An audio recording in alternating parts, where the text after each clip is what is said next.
사무엘하 19장 1절에서 8절까지 말씀입니다.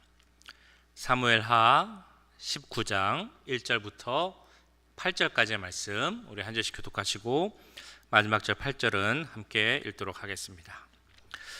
어떤 사람이 요압에게 아뢰되 왕이 압살롬을 위하여 울며 슬퍼하시나이다 하니 왕이 그 아들을 위하여 슬퍼한다 함이 그날의 백성들에게 들리매 그날의 승리가 모든 백성에게 슬픔이 된지라.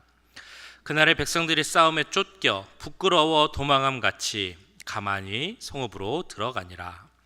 왕이 그의 얼굴을 가리고 큰 소리로 부르되 내 아들 압살롬아 압살롬아 내 아들아 내 아들아 하니 요압이 집에 들어가서 왕께 말씀드리되 왕께서 오늘 왕의 생명과 왕의 자녀의 생명과 처첩과 비빈들의 생명을 구원한 모든 부하들의 얼굴을 부끄럽게 하시니 이는 왕께서 미워하시는 자는 사랑하시며 사랑하는 자는 미워하시고 오늘 지휘관들과 부하들을 멸시하심을 나타내심이라.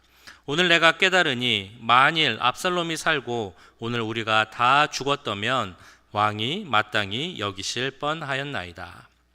이제 곧 일어나 나가 왕의 부하들의 마음을 위로하여 말씀하옵소서.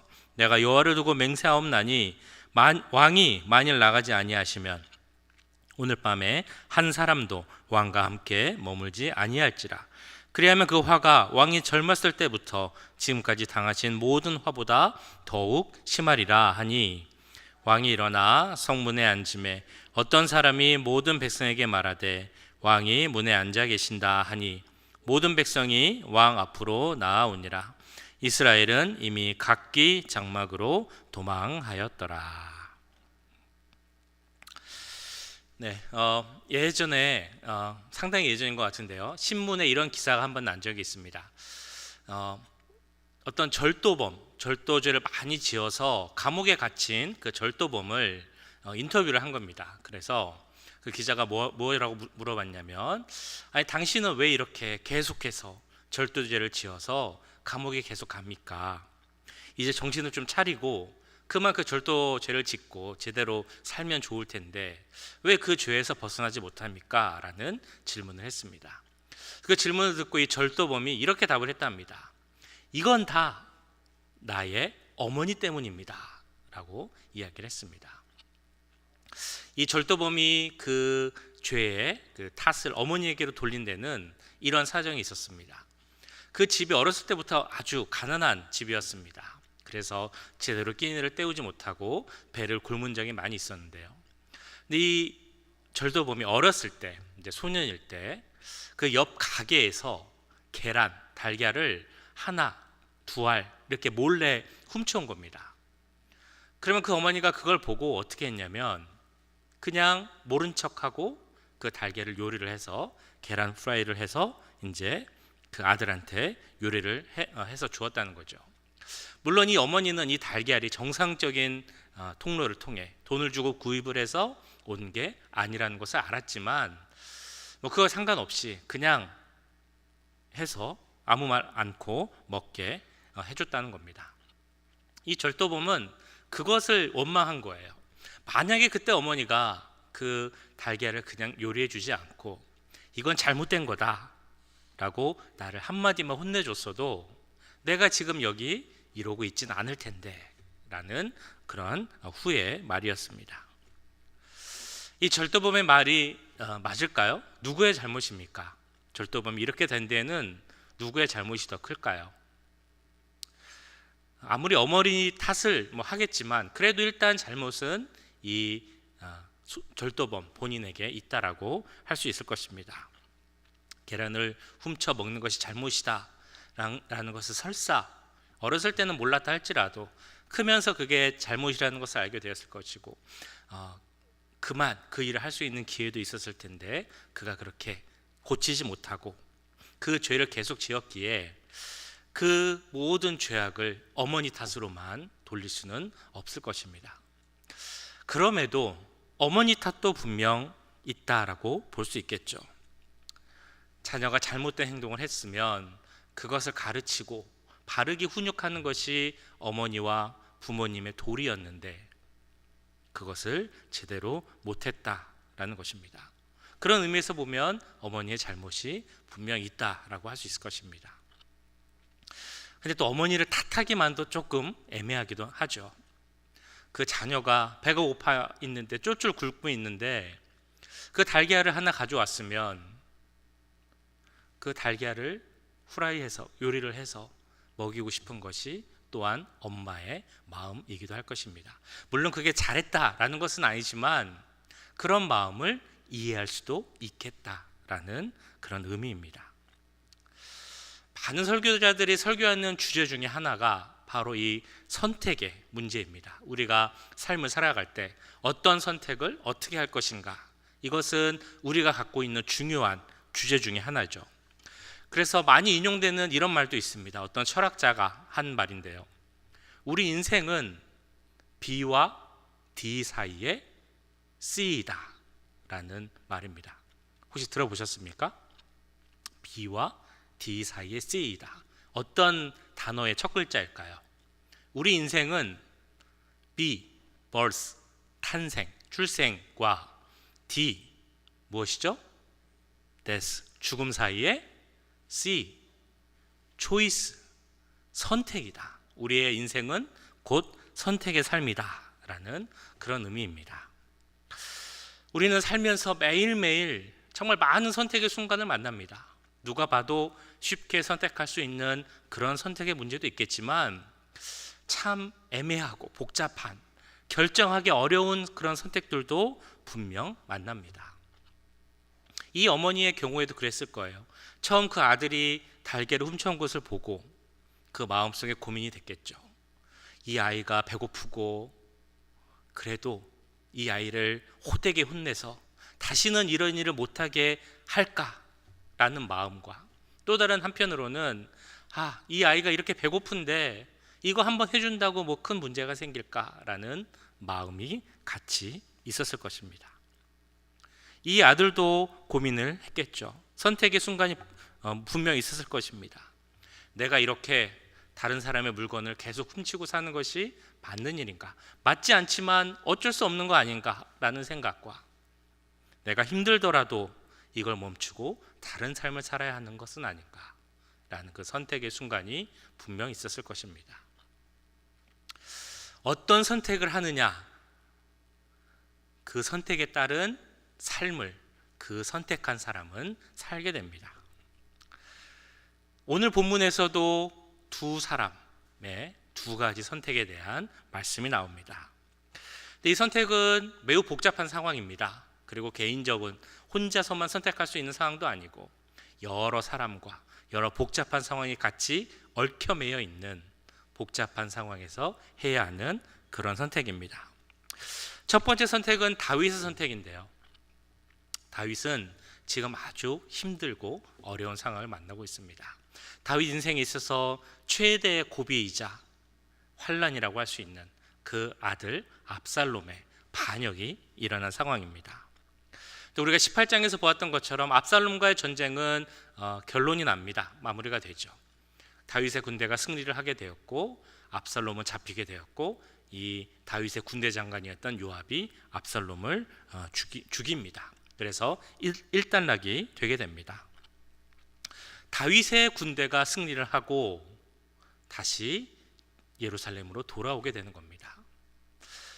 보통 이런 전쟁, 특별히 어떤 반란 죄인들을 다 진압을 하고 돌아오는 상황, 전쟁 이기고 군사들이 돌아왔을 때 그 성읍에서는 어떤 일이 생깁니까? 우리가 생각할 수 있는 그런 모습들이 있죠. 군인들은 승리의 기쁨에 도취되어서 신나서 아주 위풍당당하게 성읍으로 돌아올 것입니다. 그것을 맞이하는 백성들은 또 어떻게 맞이합니까? 큰 기쁨으로 그들을 맞이합니다. 여기저기서 노랫소리가 들리고 춤을 추는 사람도 있고 악기도 불고 휘파람도 불고 잔치가 벌어지겠죠. 모두가 다 기쁨의 축제를 만끽할 것입니다. 그런데 오늘 다윗의 진영에서는 어떤 일이 생기고 있습니까? 축하의 분위기는 전혀 느낄 수 없는 상황이었습니다. 그 이유가 있습니다. 바로 압살롬, 다윗이 사랑했던 그 압살롬이 죽었고 그 죽음으로 말미암아 다윗이 슬퍼하고 있다는 것을 백성들이 다 알았기 때문이죠. 오늘 새벽에 오신 말씀은 18장 33절에 보면 다윗의 모습이 이렇게 그려지고 있습니다. 왕의 마음이 심히 아파 문 위층으로 올라가서 우니라. 그가 올라갈 때 말하기를 내 아들 압살롬아, 내 아들, 내 아들 압살롬아, 차라리 내가 너를 대신하여 죽었다면 압살롬 내 아들아, 내 아들아 하였더라. 그가 문 사이에 앉아 있었을 때 전령을 통해서 그 아들이 죽었다는 소식을 듣게 됩니다. 그 소식을 듣자마자 그는 통곡하며 그 아들을 부르며 울죠. 근데 그 울음이 오늘 말씀 4절까지 이렇게 나오고 있습니다. 왕이 그 얼굴을 가리고 큰 소리로 부르되 내 아들 압살롬아, 압살롬아, 내 아들아, 내 아들아 하니. 이 말은 다윗이 그 울며 통곡하는 게 잠깐 울고 그쳤다는 그런 의미가 아니라는 것입니다. 오랫동안 그는 울었습니다. 그 전령으로부터 압살롬의 죽음 소식을 들은 때부터 나중에 요압이 들어와서 다윗을 찾아올 때까지, 그때까지도 이 왕은 울고 있었다라는 것입니다. 압살롬으로 인해서 다윗 왕은 슬퍼하고 통곡했습니다. 다윗 왕이 슬퍼하니까 백성들도 승리했음에도 불구하고 기뻐하지 못하고 슬퍼해야 하는 그런 상황이 됐습니다. 그 상황을 이렇게 그리고 있습니다. 왕이 그 아들을 위하여 슬퍼한다 함이 그날의 백성들에게 들리매 그날의 승리가 모든 백성에게 슬픔이 된지라. 그날의 백성들이 싸움에 쫓겨 부끄러워 도망함같이 가만히 성읍으로 들어가니라. 전쟁을 이겼는데 그 기쁨을 나누지 못하는 이상한 상황이 되고 말았습니다. 사랑하는 아들을 보낸 아버지의 모습만 생각한다면 이해할 수 있는 상황이긴 합니다. 그러나 그는 아버지임과 동시에 이스라엘의 왕이었습니다. 그렇게 그는 지금 이 상황에서 또 다른 선택지가 주어진 것입니다. 내가 아버지로서만 생각하고 이 슬픔과 애통의 시간을 계속 가질 것인지, 아니면 왕으로서 전쟁에 승리한 자들을 격려해 주는 것이 더 우선인지 결정을 해야 되는 시간이 되었죠. 아버지이자 왕인 사람만이 가질 수 있는 그런 어려운 결정의 시간일 것이었습니다. 그런데 왕을 위해서 싸운 백성들, 목숨을 걸고 싸운 사람들, 그래서 전쟁에 승리해서 나라의 안정과 평화를 가져오고 그렇게 왕에게 충성한 그 백성들이 마치 큰 잘못이라도 한 것처럼 부끄러워 도망하는 사람처럼 자기 집으로 들어갔다. 이런 모습을 생각하면 다윗은 왕으로서는 그 모습이 옳지 않았다라고 볼 수 있습니다. 그럼에도 다윗의 마음을 이해할 수 있는 부분은 분명히 있죠. 아버지로서 그 자녀를 잃은 마음을 생각하면 충분히 그 마음을 이해할 수 있다는 겁니다. 그는 이미 이전에 2명의 아들을 잃었습니다. 밧세바로부터 함께 해서 얻은 첫 번째 아들은 태어난 지 얼마 안 돼서 죽었습니다.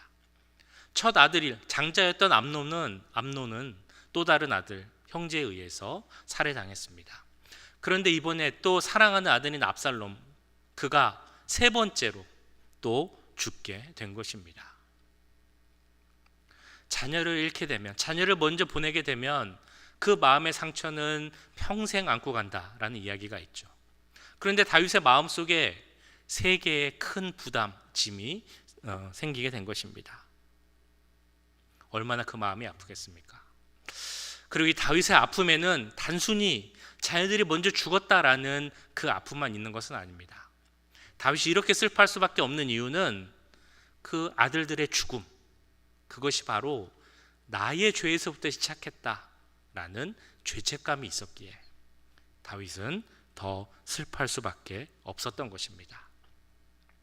그 이전에 밧세바로부터 지었던 죄부터 시작해서 그가 살아오면서 지었던 모든 죄와 실수들로 인하여서 나의 아들들이 죽은 것은 아닌가, 이런 마음이 있다 보니까 그 마음이 더 슬퍼지고 그 애통이 끝날 수가 없었던 것입니다.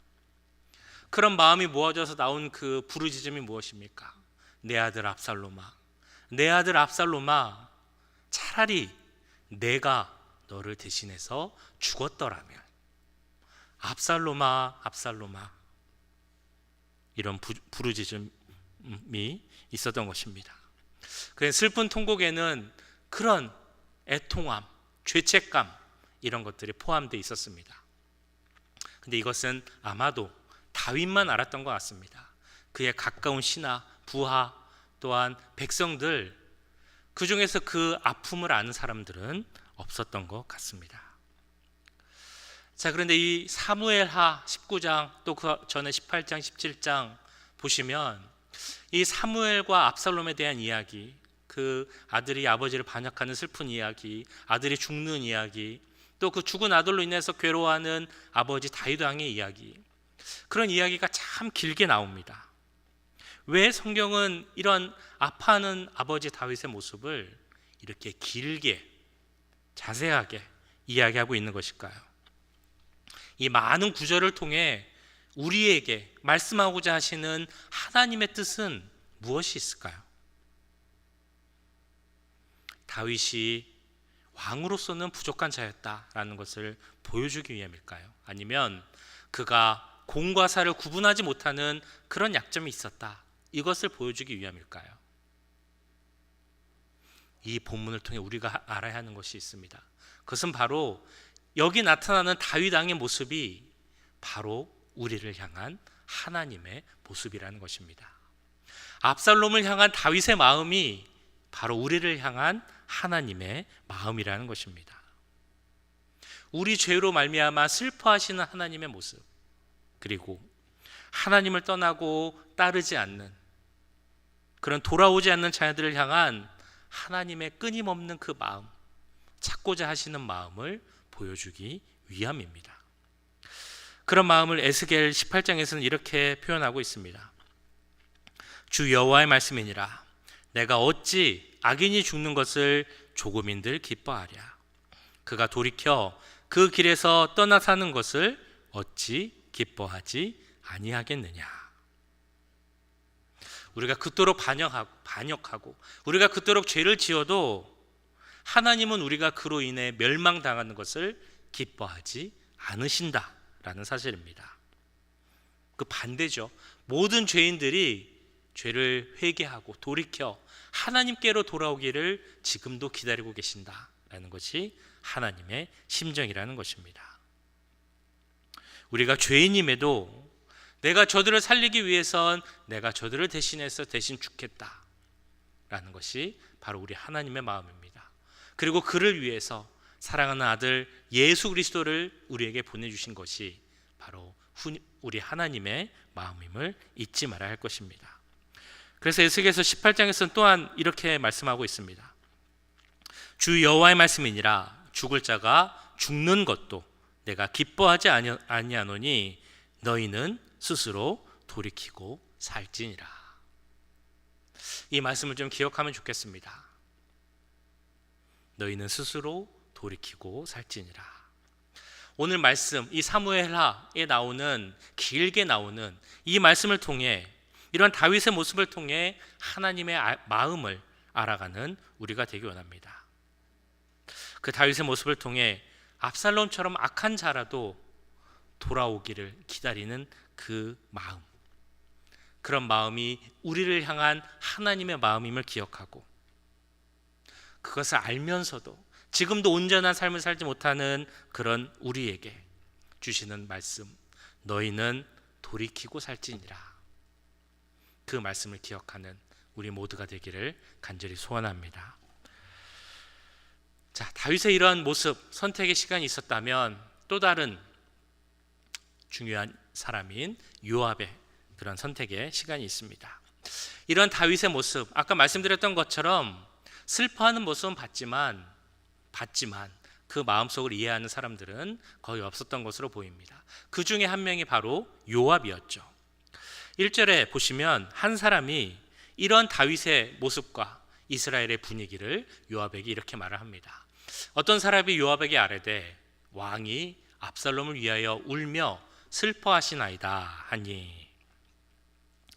요압으로서는 이제 선택을 해야 되죠. 지금 다윗 왕이 어쨌든 슬퍼하고 있으니까 내가 그래도 다윗 왕을 좀 아는 사람인데 그래도 좀 이해해주고 다윗 왕이 스스로를 추스릴 수 있는 시간을 조금 더 주고 기다릴지, 아니면 다윗의 마음은 이해하지만 전쟁을 이기고도 슬퍼할 수밖에 없는 저 백성들의 모습을 가서 그대로 전달해 주는 것이 더 좋은 것인지, 이런 고민이 있었을 것입니다. 자, 이럴 때는 어떻게 하는 것이 더 좋은 선택일까요? 여러분들이 만약 이 상황이라면 어떤 결정을 하시겠습니까? 우리가 이제 나이가 한 살 한 살 더 들어가고 또 목회를 하는 시간이 조금씩 늘어날수록 분명하게 느끼는 것이 하나 있습니다. 말을 하는 것이 참 힘들다. 좋은 말을 해주는 것이 참 힘들다라는 그런 생각입니다. 이 상황에서는 이런 말이 나을까 저런 말이 나을까라는 것이 고민이 됩니다. 어떤 분한테 좀 현실에 맞는 솔직한 그런 조언을 해주는 것이 나을지, 아니면 그래도 잘하고 있습니다 라는 격려를 해주는 게 더 좋을지, 이분한테는 이런 말씀을 해드리면 참 좋을 것 같은데 혹시 이분이 그 말을 듣고 상처받지는 않을까, 그 말을 해야 되나 말아야 되나, 이런 고민이 갈수록 많아지게 됩니다. 살다가 아마 그런 경험들이 있으실 겁니다. 내가 이 사람한테 이 말을 좀 해주면 좋을 것 같은데, 이런 조언이 좀 필요한 것 같은데 그 말을 해줘야 되나 말아야 되나, 그런 고민들 다 있으시죠. 그럴 땐 보통 어떻게 하십니까? 그래도 내가 말을 해주는 게 좋겠다 라고 하시는 분들도 계실 것이고, 그래도 누가 다른 사람이 할 수도 있는데, 내가 했다가 괜히 상처받을 수도 있는데 조금 더 기다려보자, 참아보자 라고 하시는 분도 계실 것입니다. 이 말을 하는 것이 참 어려운 이유는 사실을 사실대로 말한다고 해서 다 좋은 것은 아니기 때문입니다. 나는 분명 좋은 의도로 좋은 말을 해줬는데도 상대방은 그거를 좋은 말로 안 받아들이고 나쁜 안 좋은 말로 받아들일 수도 있기 때문입니다. 때론 이런 경우도 있습니다. 나는 상대방을 생각해서 조금 기다리고 아무 말도 안 하고 있었는데 나한테 와서 그때 그 얘기도 좀 해주지, 왜 아무 말도 안 하고 있었어, 이런 핀잔을 들을 수도 있기 때문입니다. 성경을 보면 성경에서는 분명히 이렇게 얘기합니다. 잠언에서 말씀하고 있죠. 면책은 숨은 사랑보다 나으니라. 친구의 아픈 책망은 충직으로 말미암는 것이나 원수의 잦은 입맞춤은 거짓에서 난 것이니라. 28장에서는 또 이렇게 말합니다. 사람을 경책하는 자는 혀로 아첨하는 자보다 나중에 더욱 사랑을 받느니라. 이 말씀에서는 뭐라고 이야기합니까? 필요한 말은 해주는 것이 좋다라고 말하고 있습니다. 그러면 우리의 고민이 이것입니다. 정말 필요한 말을 어떻게 해주는 것이 잘 해주는 말인 것일까? 그 잘 말해주는 지혜가 필요하겠죠. 그리고 그 지혜는 어디서 오는가라고 생각을 해보면 여러 가지가 있겠지만 그중 중요한 것 하나는 그 사람의 마음, 그 사람의 삶을 이해하고 공감해 주는 데서 나올 수 있습니다. 말을 듣는 사람이 힘든 만큼 같이 아파하고 힘들어하면서 나의 생각을 이야기해 줄 때 그것이 그 사람이 받아들일 수 있는 좋은 지혜의 말이 될 수 있다는 것입니다.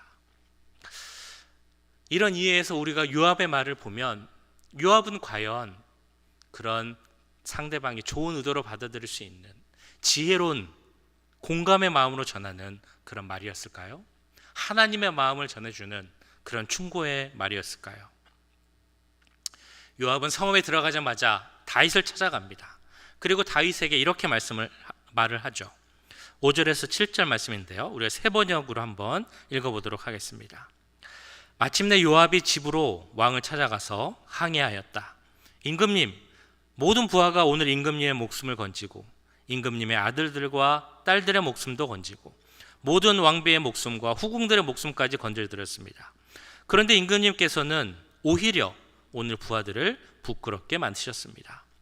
임금님께서는 어찌하여 임금님을 반역한 무리들을 사랑하시고 임금님께 충성을 바친 부하들을 미워하시는 겁니까? 우리 지휘관들이나 부하들은 임금님께는 있으나마나한 사람들입니까? 임금님께서는 오늘 임금님의 본심을 드러내셨습니다. 차라리 오늘 압살롬이 살고 우리가 모두 죽었더라면 임금님께서는 더 기뻐하셨을 것입니다. 그렇지 않으시다면 이제라도 일어나 밖으로 나가서 임금님의 부하들을 위로의 말로 격려해 주십시오. 제가 주님의 이름을 걸고 맹세하지만 지금 임금님께서 밖으로 나가지 않으시면 오늘 밤에 한 사람도 임금님 곁에 남아있지 않을 것입니다. 그러면 임금님께서 젊은 시절부터 이제까지 당한 그 모든 환난보다도 더 무서운 환난을 당하실 것입니다. 임금님이라는 발음이 되게 어렵네요. 네, 지금 처음 알았습니다. 네, 임금님이란 말이 나오죠. 임금님, 다윗 왕에게 하는 말입니다. 이 내용을 잘 보면 요압의 말이 틀린 말은 아니죠. 아무리 아들이라 할지라도 압살롬 그 죽음에 지나치게 슬퍼하는 것은 적절치 않고 이제라도 백성을 생각해야 한다라는 그런 말입니다. 중국의 당나라 중에 최고의 왕 임금 성군을 꼽아보자면 태종이라는 왕을 꼽습니다. 근데 그에게 위징이라는 신하가 있었는데요. 이 위징이 어떤 사람이었냐면 그 왕에게 아주 날카로운 직언을 하는 그런 신하였습니다. 그래서 오죽하면 이런 말이 있었다고 하는데요. 궁중에서 잔치가 벌어지면 이 태종이 위징이 그 잔치에 왔는지 안 왔는지, 궁중에 왔는지 안 왔는지를 물어본다는 겁니다. 왜냐하면 분명 위징이 그것을 보면 임금에게 와서, 태종에게 와서, 아니 왕이 백성들을 돌봐야지, 지금 잔치할 때입니까? 이런 직언을 할 게 분명했기 때문에 잔치의 날에는 위징이 오는지 안 오는지를 물어봤다라고 합니다. 근데 그만큼 위징의 눈치를 봤다는 것이죠. 어느 날 하루는 이 위징이 태종에게 또 아주 날카로운 직언을 했습니다. 그래서 이 일로 인해서 그 왕 태종이 마음이 많이 상했습니다. 그래서 그 왕비 부인이었던 장손 왕후한테 찾아가서 그 위징이 나를 힘들게 한다, 내가 마음이 너무 힘들다, 뭐 이런 얘기를 했다고 합니다. 근데 그 말을 들었던 부인 장손 왕후가 갑자기 일어나서 그 예식 때 입는 그 정복 정장을 입고 딱 나오더니 그 태종 앞에서 큰 절을 올렸다는 겁니다. 그러니까 태종이 당황을 했겠죠. 아니 왜 그러십니까? 이거 무슨 일입니까? 라고 물어봤습니다. 그랬더니 부인 장손 왕후가 이렇게 얘기를 했습니다. 예로부터 성군에게는 직언하는 충신이 있었다고 합니다. 그런데 태종 황제께는 그 앞에서 아무 꺼리낌 없이 그렇게 직언하는 신하 위징이 있습니다. 이런 충신이 있다는 것은 곧 태종이 성군이라는 의미입니다. 그렇기에 내가 존경을 표시하기 위해서 지금 이렇게 큰 절을 올렸습니다 라는 말을 했답니다. 이 장손 왕후가 참 지혜롭지 않습니까? 이런 말과 행동을 통해서 태종 당신에게 이 위징이라는 신하는 꼭 필요한 사람입니다 라는 것을 알려줌과 동시에 태종의 상한 마음을 달래주는 그 모든 효과를 얻게 되었습니다. 오늘 요압이 한 말을 보면 참 맞는 말이죠. 그러면 이런 생각이 듭니다. 요압은 다윗에게 직언하는 그런 충신이고 다윗은 충신의 말을 그대로 받아들일 수 있는 그런 좋은 왕인가? 근데 그게 맞는가 확인해 보기 위해서는 이 요압이 순수한 마음에서 정말 그 직언을 드렸는지를 생각해 봐야 합니다. 하나님의 마음으로 그 축원을 했는지, 그리고 공감하는 마음에서 그런 표현을 했는지 생각해 봐야 한다는 것이죠. 그런데 그건 아니었습니다. 순수한 마음에서 한 것도 아니었고요. 공감의 마음도 없었습니다. 오히려 내용을 보셨던 것처럼 그 말에는 위협의 내용까지도, 협박에 가까운 말까지도 담겨져 있었습니다. 거기에는 사실 숨겨진 요압의 마음이 있죠. 그의 삶을 보면, 또 앞으로의 모습을 보면 그는 매우 잔인하고 이기적인 사람입니다. 왕의 슬픔보다는 자신의 공적, 그래서 내 권세가 강화되고 내 스스로 높아지는 것이 더 중요한 사람이 바로 요압이었습니다. 근데 요압이 기대한 건 이거였겠죠.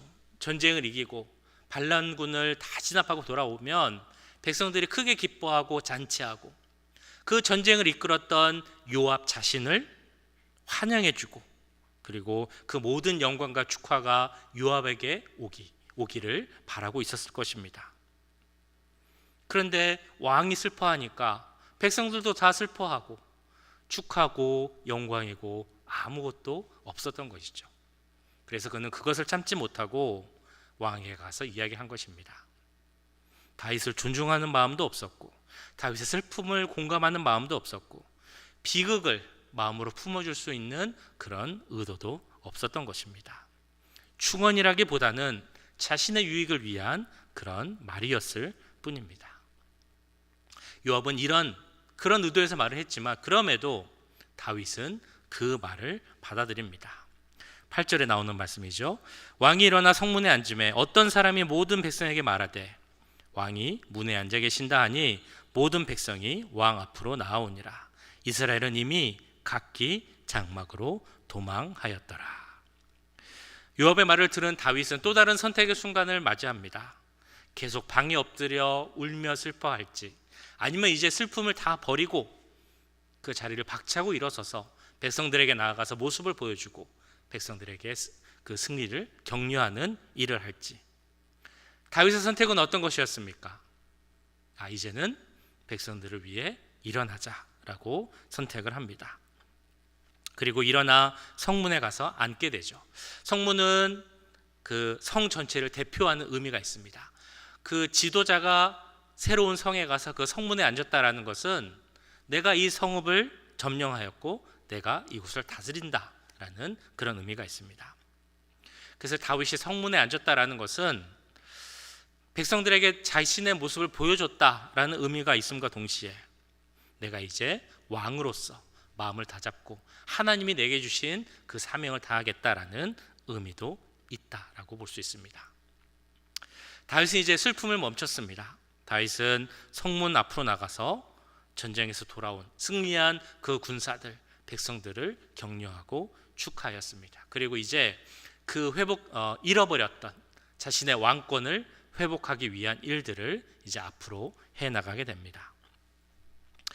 다윗이 그 자리를 박차고 일어났다라는 의미에는 슬퍼서 울며 쓰러져 있던 그 모습이 일어나는 모습으로 바뀌었다라는 의미도 있지만 이제 내가 결단해서 내 모습을 제대로 찾겠다라는 그런 의미도 있습니다.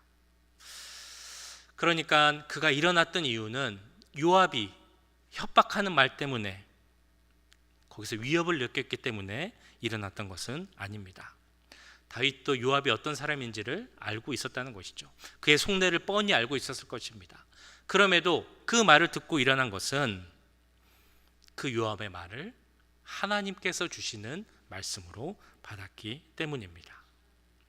그랬기에 그는 그때까지 슬퍼하던 모든 모습을 이제는 버리고 그 자리를 박차고 일어나는 결단을 할 수 있었다는 것입니다. 바로 이 태도, 이것이 바로 우리에게 필요합니다. 우리가 매일매일 살아가면서 만나게 될 그 많은 선택의 순간 우리에게 필요한 것입니다. 내가 누군가에게 조언을 해줘야 하나, 누군가가 내가 조언을 해줄 때 이걸 어떻게 받아들여야 하나, 그런 또한 고민이 있을 때 그때 바로 이 기준이 있어야 합니다. 그것이 바로 하나님의 말씀인가, 나에게 주시는 하나님의 말씀은 아닌가, 지금 이 시간 나에게 하나님은 어떤 말씀을 주실 것인가. 이것이 선택의 순간에, 또한 누군가와 대화를 하는 순간에 우리가 꼭 가져야 할 그런 선택의 기준일 것입니다. 매일 살아가시는 삶의 기준인 어떤 것입니까? 매일매일 만나는 선택의 시간에 그 선택을 하는 기준은 어떤 것입니까? 나는 무엇을 따라 움직이는 사람입니까?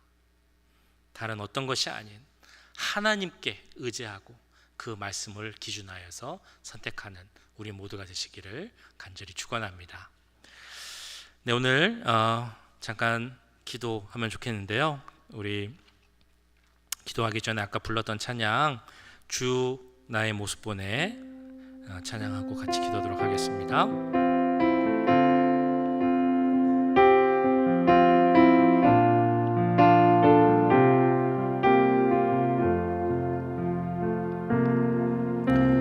주 나의 모습 보내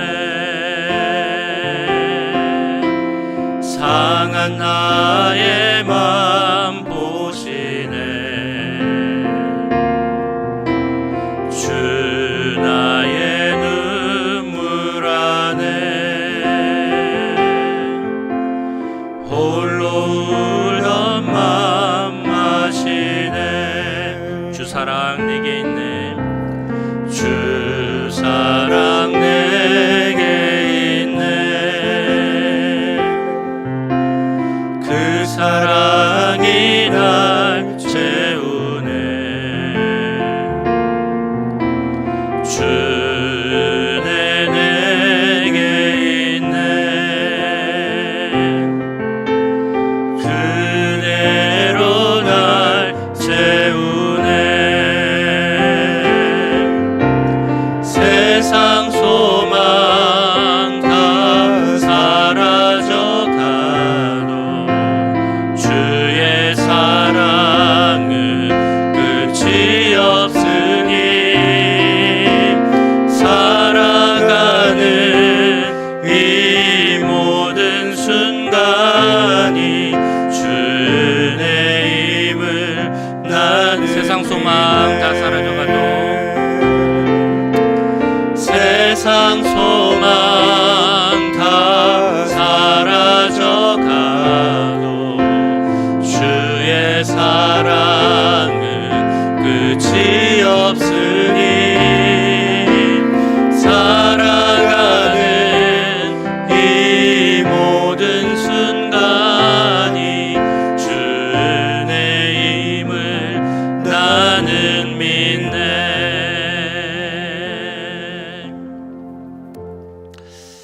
말씀을 기억하며 잠깐 같이 기도하기 원합니다.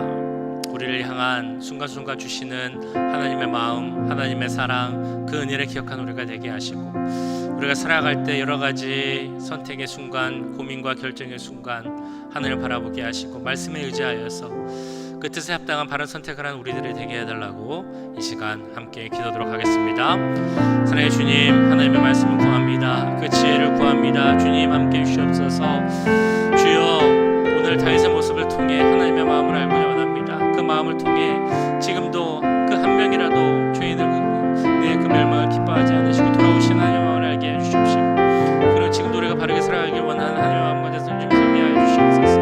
하나님의 마음을 의지하며 오래 살아가는 우리가 되게 하여 주시옵소서. 주님, 우리에게 여러 가지 선택의 순간이 있습니다. 여러 가지 고민의 순간이 있습니다. 여러 가지 결정해야 할 때가 있습니다. 주님, 하나님을 의지한다고 하지만 실제로는 내 생각과 내 뜻을 더 의지하는 우리의 모습을 보게 됩니다. 하지만 주님, 우리가 정말 살아갈 때 하나님 뜻을 의지하는 자들이 되게 하여 주시옵소서. 특별히 사람들과 관계에서 대화를 함에 또한 있어서 또 여러 가지 조언을 주고받음에 있어서 그 말로 인하여서 서로 관계가 흐트러지고 상처받을 때가 있습니다. 좋은 말 해주고 싶은데 그런 의도와 상관없이 말이 잘못되어지는 경우가 있습니다. 그럴 때마다 지혜를 주시고 주님 함께 해주셔서 정말 하나님의 말씀을 전하는 마음으로 주여 우리가 대화하게 하시고 혹시라도 누군가 너에게 왔을 때 그 뜻을 하나님의 말씀으로 만들 수 있는 자들이 될 수 있도록 주님 역사해 주시옵소서. 그리고 우리의 지혜를 주시고 공감하는 마음을 주시고 넓은 마음을 주셔서 하나님 정말 기뻐하시는 우리가 될 수 있도록 주님 역사해 주시옵소서.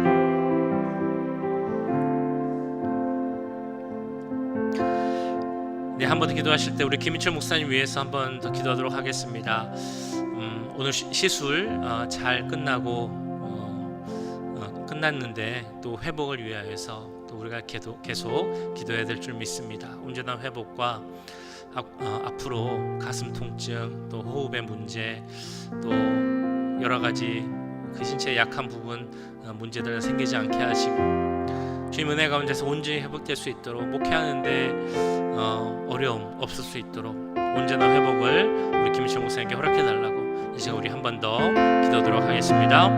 사랑의 주님 사랑하시는 하나님 김희철 목사님 위해서 기도합니다. 하나님, 우리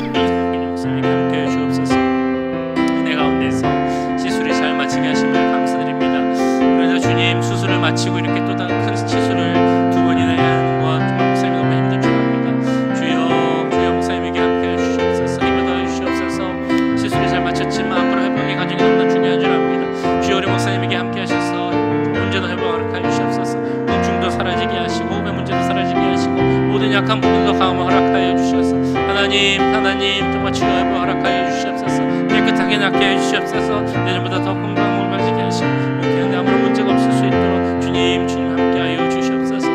주여 주의 종을 주님께서 돌봐주실 줄 믿습니다. 주님의 손으로 감싸주시고 또한 보듬어 주실 줄 믿습니다. 그 손으로 만져주옵소서. 주의 종을 주님께서 지켜주옵소서. 주의 종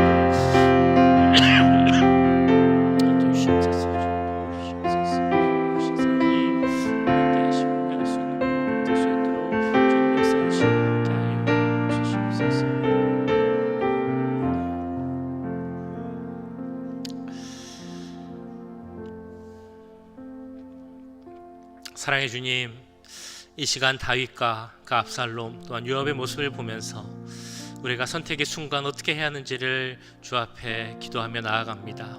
먼저 우리 다윗의 모습을 통하여서 그 아들을 기억하고 슬퍼하는 그 모습을 통하여서 하나님의 마음을 알아가는 우리가 되게 하여 주시옵소서. 죄인의 멸망을 기뻐하지 않으신 하나님, 그들이 다 돌아와서 하나님께로 돌이켜 오기를 기다리신 하나님, 그 마음을 알게 하시고 우리가 지금은 주 안에 있으면서도 온전히 살지 못하는 모습이 있다면 주여 그 모든 모습을 버리게 하시고 돌이켜 주 안에서 온전한 하나님의 자녀로 삶을 살 수 있도록 주님 역사하여 주시옵소서.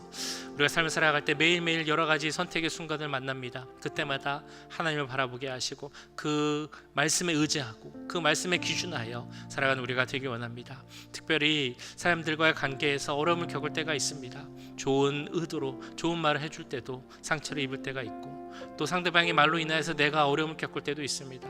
그럴 때마다 그 모든 것이 하나님의 말씀이라는 생각을 갖게 하시고 우리가 넓은 마음으로 공감하여 주고 그 마음을 모두 감싸 안아 줌으로 다 이해하고 사랑함으로 그 모든 어려움을 다 이겨내는 그런 지혜가 우리에게 임할 수 있도록 주님 역사하여 주시옵소서.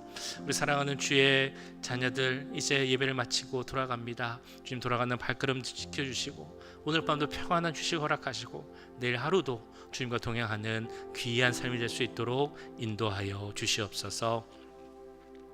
지금은 우리 주 예수 그리스도의 은혜와 하나님 아버지의 무한하신 사랑하심과 성령 하나님의 감화 감동 역사 교통하심이 하나님의 마음을 알고 나를 향한 그 하나님의 사랑의 마음과 그 말씀과 뜻에 의지하며 살아가길 원하는 이 자리에 함께한 모든 주의 자녀들과 그 가정과 직장 우리 교회 위에 지금부터 영원까지 함께 하시길 간절히 축원하옵나이다. 아멘.